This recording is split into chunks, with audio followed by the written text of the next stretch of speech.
Now we come to another sutta called 4.13.122. The Buddha said, "Monks, there are these 4 perils to be looked out for in him who goes down to the water." What 4? Peril of waves, peril of crocodiles, peril of whirlpools, and peril of sea monsters. These are the 4 perils. In like manner, monks, in some clansman here who has gone forth from the home to the homeless life under this Dhamma Vinaya, these 4 perils may be looked out for. What 4? Peril of waves, peril of crocodiles, peril of whirlpools, and peril of sea monsters. And of what sort, monks, is peril of waves? In this case, a certain clansman who has in faith gone forth from home to the homeless life thinks thus, "Here am I, fallen upon birth, old age and death, sorrow and grief, woe, lamentation and despair, fallen upon ill, overwhelmed by ill or dukkha. Maybe of all this mass of ill, some ending may be shown. To such a one who has thus gone forth, his fellows in the holy life preach and admonish him, saying, Thus should you retreat, thus should you advance, thus should you look forward and backward, bend or unbend, thus should you bear outer robe and bowl and inner robe." Then it occurs to him, "I who before lived at home was accustomed to preach to and admonish others. Yet these people, who to my thinking are no more than sons or grandsons, these people think that I am one to be preached to and admonished." Thus he, angered and offended, abandons the training and turns back to the lower life. This one, monks, is called a monk who abandons the training and turns back to the low life, scared by the peril of waves. Peril of the waves, monks, is a term for wrath and resentment. This is called peril of waves. I'll stop here for a while just to comment. Here, this generally refers to old people. Old people who enter the monkhood. They find it quite difficult to be told by younger monks what to do and what not to do. In the monkhood, seniority depends on the number of years the monk has been ordained, taken the higher ordination. So the earliest age a monk can take the higher ordination is about 20. So perhaps by the time he has 10 vasas, 10 rains retreat, a monk could be about 30 years old. And then in comes an old man at 60 years, for example, and then he's told off by a 30-year-old monk and he feels pretty annoyed. So sometimes the old man can't stand this and then he disrobes. So this is referring to people who enter monkhood in their old age. It's quite difficult for people who enter monkhood in their old age to adjust to the monkhood. And the Buddha continued, "And of what sort, monks, is peril of crocodiles? In this case, a certain clansman has in faith gone forth from the home to the homeless life. He thinks thus, Here am I, fallen upon birth, old age and death, etc. Maybe of all this mass of ill, some ending may be shown. To such a one who has thus gone forth, his fellows in the holy life preach and admonish him thus, You should eat this, not that. You should swallow this, not that. You should taste this, not that. You should drink this, not that. You should eat, swallow, taste and drink what is fitting, not what is unfitting. You should eat, swallow, taste and drink at the proper time, not at the improper time." Then he thinks thus, "I who before lived at home used to eat, swallow, taste and drink just what I liked, and refused to eat, swallow, taste and drink what I did not like. I used to eat and so forth, both what was fitting and unfitting, and that too whether the time was proper or improper. But now, when believing householders offer me choice food, both hard and soft, at an improper time, I think they are putting a bridle on my mouth. Thus he abandons the training and turns back to the low life. This one monk is called a monk who abandons the training and turns back to the low life because he is scared by the peril of crocodiles. Peril of crocodiles, monks, is a term for gluttony. This is called peril of crocodiles. I stop here for a while. This is another thing which somebody who has gone forth into monkhood finds a bit difficult to adjust to. For example, eating one meal a day, or some monasteries they eat 2 meals a day, but not being able to eat at night or after about 1 o'clock when the sun is at the highest until the next dawn. So sometimes if you are not used to it, you can feel hungry. So some people, they don't like that. Also, there are some allowances for monks to take in the evening at night. For example, what is considered medicinal, there are certain allowances like sweet, honey, vegetable oil, butter, and some traditions they also take milk or cheese. So other than that, like normal foods, you can't take. So when a person goes forth, he has to train himself in this respect also. And some people find it too difficult because maybe they have a taste for good food. One thing, as a monk, we can't choose our food. Whatever we are given, we take. Whereas as a layman, you can buy whatever you like to eat at any time. So some people find this too difficult to restrain your eating habits, and so they disrobe. These are people, what the Buddha calls untamable men, men who cannot be tamed, and people with fixed habits is quite difficult. And then the Buddha continued, and of what sort, monks, is peril of whirlpools? In this case, a certain clansman has in faith gone forth from the home to the homeless life. He thinks thus, here am I, fallen upon birth, old age, etc. Maybe of all this mass of ill, some ending may be shown. He, having thus gone forth, robing himself in the morning, and taking bowl and robe, sets out for village or town to beg for alms, with body unguarded, with speech unguarded, with mind unguarded, with mindfulness not established, with faculties uncontrolled. Then he sees a house father or son of a house father indulging in, provided with, and enjoying the 5 sense pleasures. Then he thinks thus, I too before, when living at home, indulged in and was provided with and enjoyed the 5 sense pleasures. Moreover, since wealth exists in my family, I could enjoy it and do good works therewith. How now if I were to abandon the training, turn back to the low life, enjoy my wealth and do good deeds therewith? Accordingly he does so. This one monk is called a monk who abandons the training and turns back to the low life because he is scared by the peril of whirlpools. Peril of whirlpools, monks, is a term for the 5 sense pleasures. This monk is called peril of whirlpools. Stop here for a while to comment. The 5 sense pleasures are the pleasures of sight.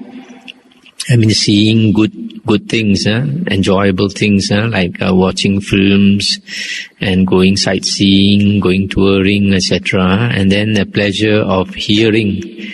Pleasure of hearing is hearing to good music, and going to see stage shows, going to see plays, etc. Going to see operas and music festivals, etc.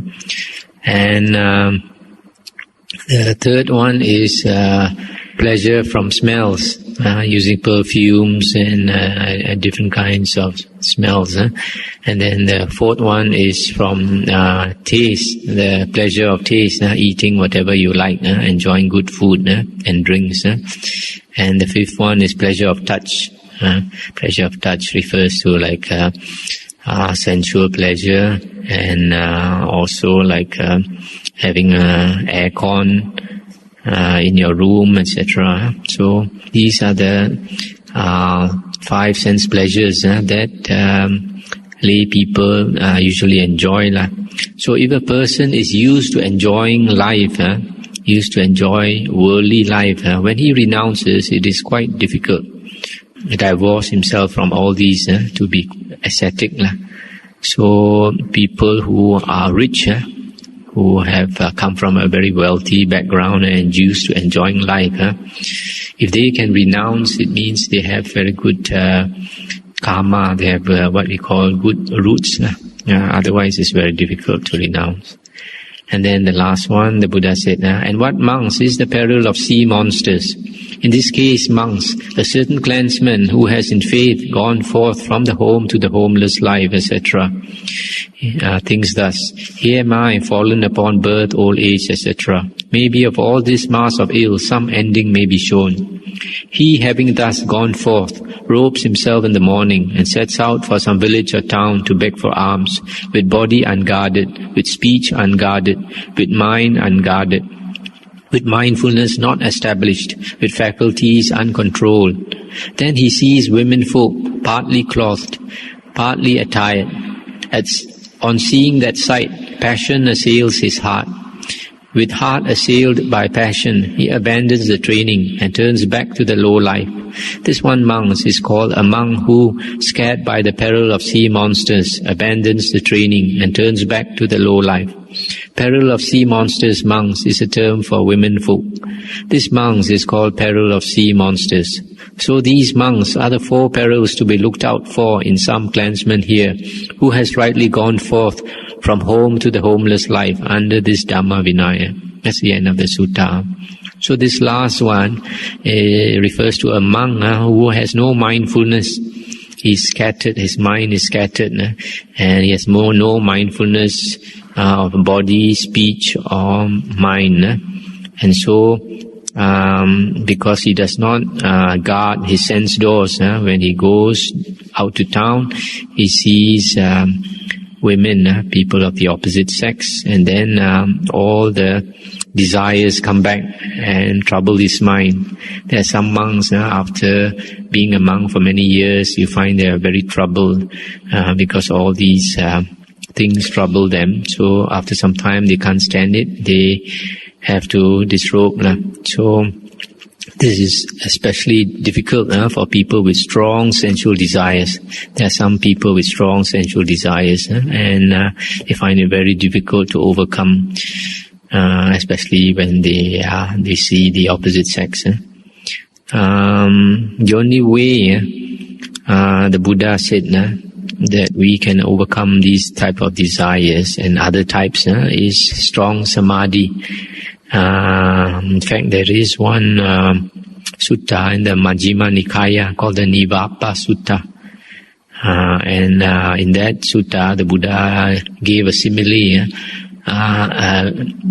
and likening monks to a deer, a flock of deer. They have to find food to eat. If they stay deep into the jungle, it's quite difficult for these deer to survive. So they try to get their food from the farmer's crops. But if they come too near the farmer's crops, the farmer will trap them and kill them. If they stay too far, they get hungry. So they try to take the middle path, not too far and not too near. So the Buddha said in the same way, a monk has to live near lay people to get the support, but he must also keep his distance. And strong samadhi will help a lot in this case. So these are the 4 types of monks who disrobe for different reasons. Now we come to another sutta, 4.13.123. Monks, these 4 persons are found existing in the world. What for? Now monks, a certain person here, aloof from sense desires, aloof from unwholesome conditions, enters upon the first jhana, which is accompanied by thought directed and sustained, born of seclusion, delightful and pleasurable, and abides therein. He enjoys its sweetness, longs for it, and finds happiness therein. Established therein, given thereto, generally spending his time therein, and not falling away therefrom. When he makes an end, he is reborn in the company of devas of the Brahma group.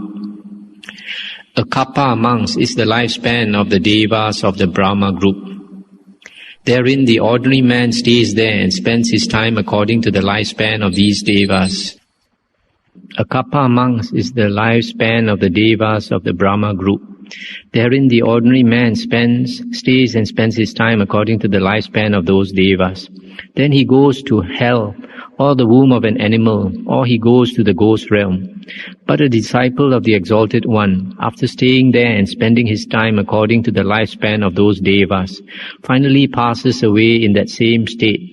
Such monks is the distinction, such the specific feature, the difference between the learned Aryan disciple and the unlearned ordinary man in the matter of rebirth. I'll stop here for a while just to make a comment. The kappa means aeon or a world cycle. A world cycle is a very, very long time.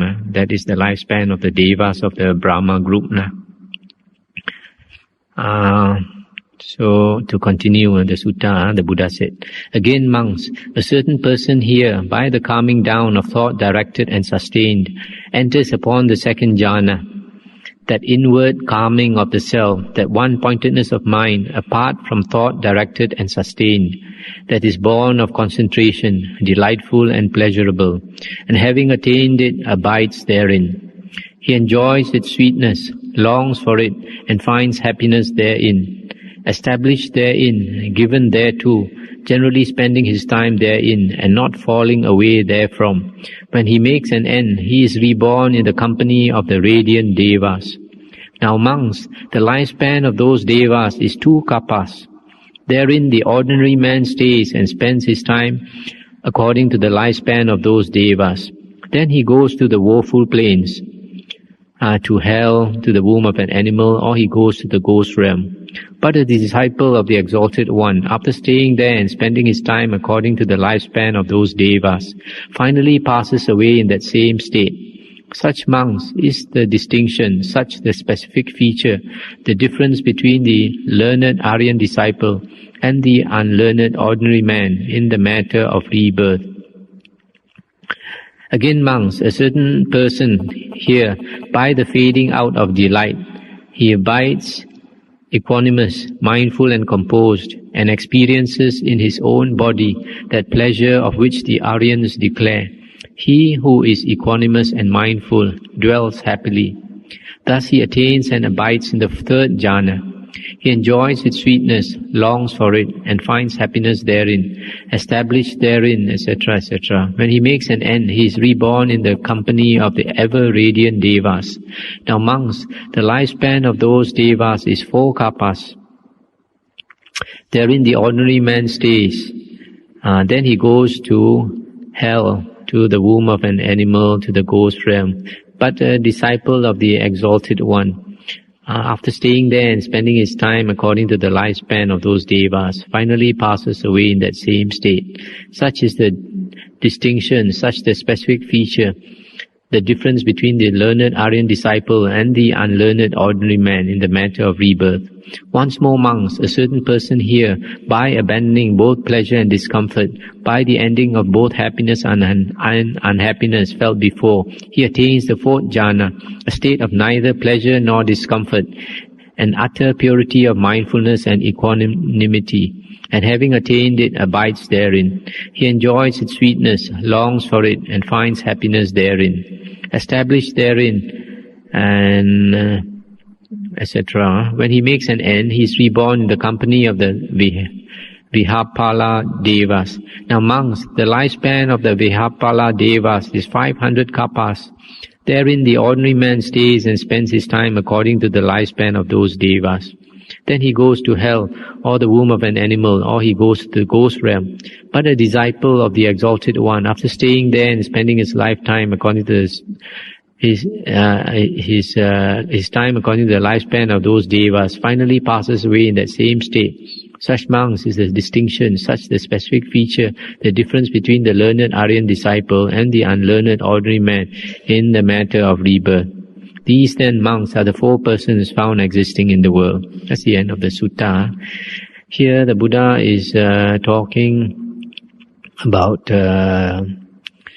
the disciple of the Buddha and an external sect ascetic, if they cultivate jhana and then they constantly abide in jhana and enjoy it, then when they pass away, they are reborn in the jhana planes, the different jhana planes. Now, after they pass away, the external sect ascetic, because he has no knowledge of the Dhamma, he will fall into the woeful planes one day. Whereas the learned disciple of the Buddha, he will pass away from that realm, and he won't fall into the woeful planes.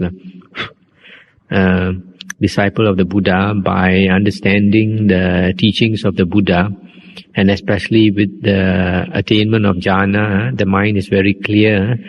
He can see and understand the Dhamma much more easily. Then because of his understanding of the Dhamma, he'll never fall into the woeful planes again. So this is the difference between a person who understands Dhamma and a person who does not understand jhana. So in this case, if you understand jhana, then jhanic bliss is not a danger. It's not a danger for someone who understands jhana. Another thing you want to notice here in this sutta is that the woeful planes mentioned here are only three. Always in the suttas, we only find three woeful planes: hell, animal realm, and the ghost realm. Whereas in the later books, like the Abhidhamma and the Mahayana books, they mention four woeful planes. They include the Asuras. Whereas in our Theravada suttas, the Asuras are a kind of deva. This you can get confirmation in the Digha Nikaya. The other thing we notice here is the Brahma Devas, their lifespan is 1 kappa, 1 world cycle. The radiant Devas, 2 kappa, etc. But the commentaries to the Abhidhamma, they give it as 1 asankheya kappa and 2 asankheya kappa, etc., which is a contradiction with the Abhidhamma and also a contradiction with the sutta here. That's why we have to be careful with commentarial books.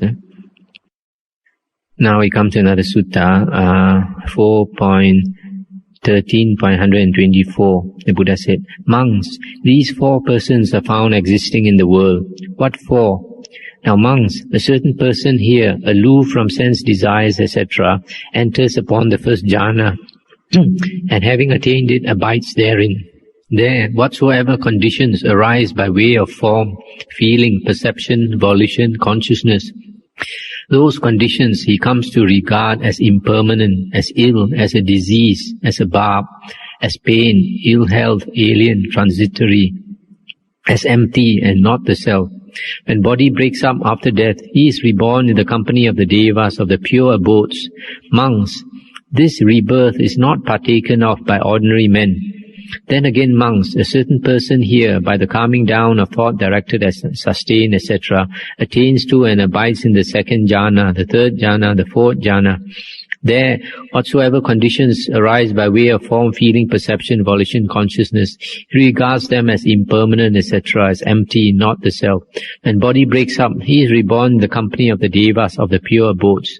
Monks, this rebirth is not partaken of by ordinary men. So these four persons are found existing in the world." Here you can find, it says, Anagami is a non-returner. He, after he passes away, he is reborn in the pure abodes, Suddhavasa abodes. And this sutta says, ordinary men cannot go there. Only Anagami are reborn there. And the Buddha said in one of the suttas that in the long round of rebirths, he has been to almost all the places of rebirth, all the different types of beings he has been to. He has been, except the pure abodes. That's one place he has not been to, because if he had been born there, he would not have come back. So here you see, to be Anagami, to attain Anagami, you have to attain the jhanas. It's mentioned here. He attains the jhanas. Then he sees that the 5 khandhas, Form, feeling, perception, volition, and consciousness, the 5 khandhas, things, these 5 things that we associate with the self, he sees them as impermanent, as dukkha, as not self, as empty, etc. So you have to have the jhanas to be able to see this very clearly and to attain anagamin. Now the next sutta we come to is 14.138. The Buddha said, "Monks, these 4 persons are found in the world. What for? The subdued in body but not in mind, the unsubdued in body but subdued in mind, he who is subdued in neither body nor mind, he who is subdued in both body and mind. And how, monks, is a person subdued in body but not in mind?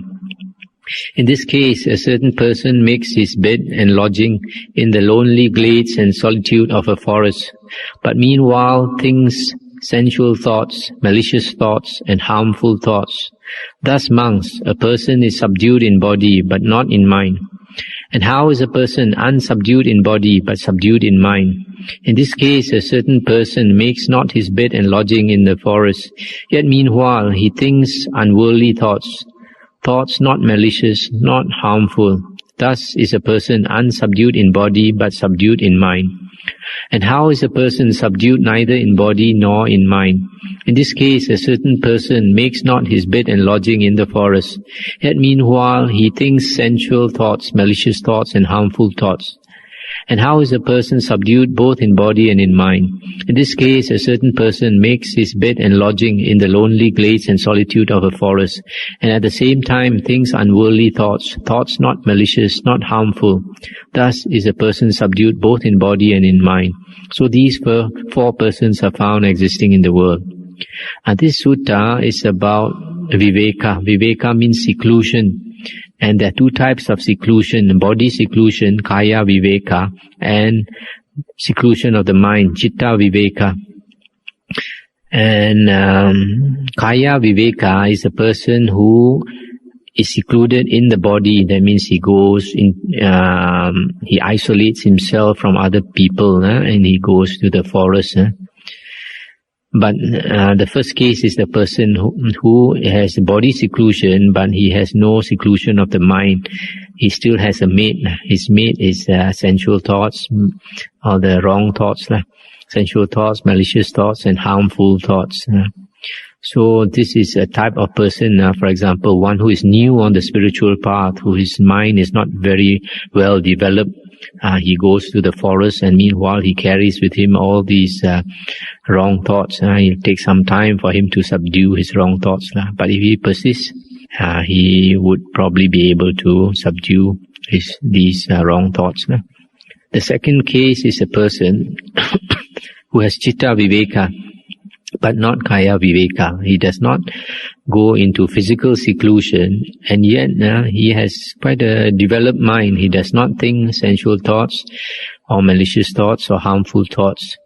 So this is a kind of person whose mind is more developed, somebody probably who has cultivated himself in a previous lifetime. So even as a lay person, he already has a developed mind. The third person is one who has neither body seclusion nor seclusion of the mind, and that is a very ordinary person, a very worldly person. And then the fourth one, who is subdued both in body and mind, who has both seclusion of body and mind. And this is the best, because the Buddha always encourages a monk to be secluded both in body and mind. That would be the ideal conditions for progress in the spiritual path, in the holy life. But of course later, if a monk considered it necessary, he can always come back to be with people so that he can impart his knowledge of the Dhamma, etc. Now we come to 4.15.147. The Buddha said, "Monks, there are these 4 seasons which, if rightly developed, rightly revolved, gradually bring about the destruction of the asavas. What for? Hearing Dhamma in due season, discussion of Dhamma in due season, tranquilization, samatha, in due season, contemplation, vipassana, in due season. These are the four. Just as monks on a hilltop, when the sky deva rains thick drops, that water pouring down according to the slope of the ground fills up the clefts, chasms and gullies of the hillside. When these are filled, they fill the pools. When these are filled, they fill the lakes. When these are filled, they fill the rivulets. When these are filled up the great rivers. The great rivers being filled, fill the sea, the ocean. Just so monks, these four seasons, if rightly developed, rightly revolved, gradually bring about the destruction of the asavas. So these four things are quite important in the spiritual path. First one is hearing Dhamma. In the Mangala Sutta, this is mentioned, Dhamma Savanang, hearing Dhamma, listening to the Dhamma like you are doing now. The second one is discussion of Dhamma. Discussion of Dhamma, sometimes to clear our doubts, we discuss Dhamma. We shouldn't be afraid to discuss Dhamma, and we should never get angry in discussing Dhamma. And the third one is samatha, tranquilization of the mind. Fourth one is vipassana, contemplation. So you see, in the suttas, the Buddha always mentioned these two as necessary conditions, not one by itself. Samatha and vipassana these are the two things that we do in meditation. These are the two possible things that we can do in meditation. So this is one of the suttas that confirms that samatha and vipassana both are necessary and not just one. Now we come to another sutta, 4.16.157. The Buddha said, monks, there are these two diseases. What two? Disease of body and disease of mind. Monks, there are to be seen beings who can admit freedom from suffering from bodily disease for 1 year, for 2 years, for 3, 4, 5, 10, 20, 30, 40, 50 years, who can admit freedom from bodily disease for even 100 years.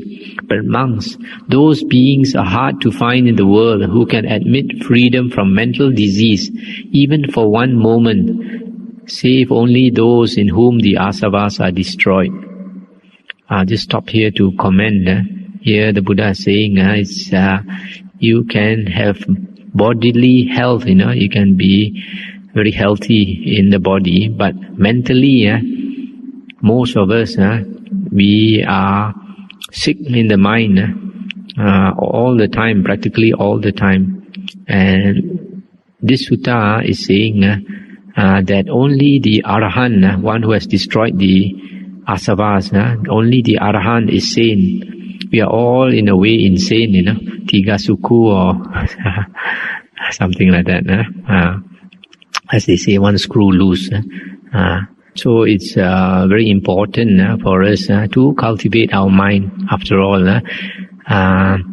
the body, however much you take care of the body, finally it'll be ungrateful to you. It'll break down and it'll give you a lot of pain.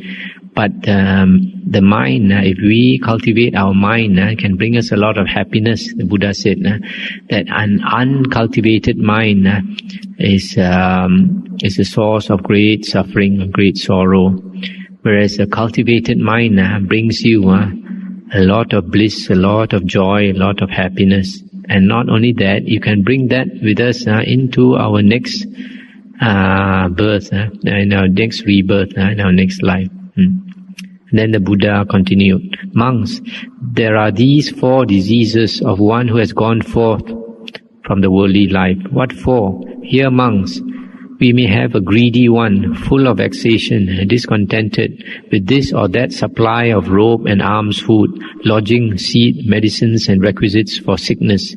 He being greedy, full of vexation, discontented, conceives an evil longing for consideration, for gain, honours and fame. He rouses himself, exerts himself, makes an effort to get these things. Of set purpose he visits families. Of set purpose he takes a seat. Of set purpose he speaks Dhamma. Of set purpose he restrains the calls of nature. These monks are the 4 diseases of him who has gone forth. Therefore, monks, thus must you train yourselves. We will not become greedy, full of vexation, discontented with this or that supply of robe and alms food, lodging, seat, medicines, and requisites for sickness. We will not conceive an evil longing for consideration, for gain, for honours and fame. We will not rouse ourselves, exert ourselves, make an effort to get these things. We will become enduring of cold, hunger, thirst, contact of flies and mosquitoes, of wind and rain and creeping things. We will become bearers of abusive, pain-causing ways of speech. We will submit to painful bodily feelings, grievous, sharp, racking, distracting and discomforting, that drain the life away. Thus, monks, must you train yourselves. So here, in the last part, the Buddha is saying that monks should not be full of greed and discontented. And if a monk is full of greed and wants a name and fame, wants a lot of offerings, etc., then it's a disease. So the Buddha taught his disciples generally to go to seclusion and practice, at least for the Buddha encouraged his monks to practice for 10 years before they are allowed to take disciples. It is in the Vinaya rules, a monk is not allowed to take any disciple until he has completed 10 years as a monk. After the higher ordination, then he has 10 years of experience and practice behind him. Then only he can take disciples. There's a great danger in the veneration and offerings that a monk receives, and it's quite easy for a monk to go astray. The only protection is meditation, samadhi, to keep the mind strong. Otherwise, it is quite easy to go astray for a monk.